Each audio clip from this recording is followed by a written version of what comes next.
Is there a high burden of proof for annulment?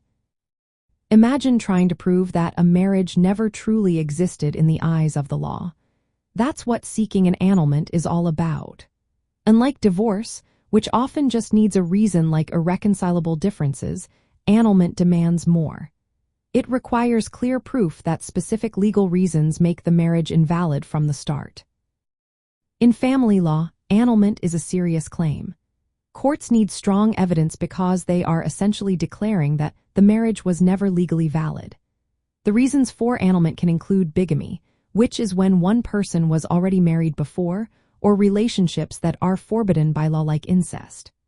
Other grounds include being forced into marriage, known as duress, or if one spouse lied about something important, which is fraud. Marriages involving minors without proper consent, or where one partner was unable to have sexual relations without knowing it, can also be grounds.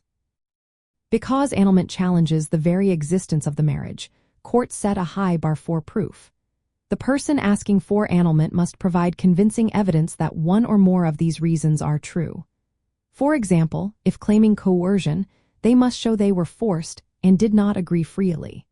If alleging fraud, they need to prove the other person intentionally misled them about something vital to the marriage decision. This means annulments are harder to get than divorces. Courts are cautious and only grant annulments when the evidence clearly meets the legal standards. If the evidence is weak or insufficient, the court might refuse the annulment and instead proceed with a divorce.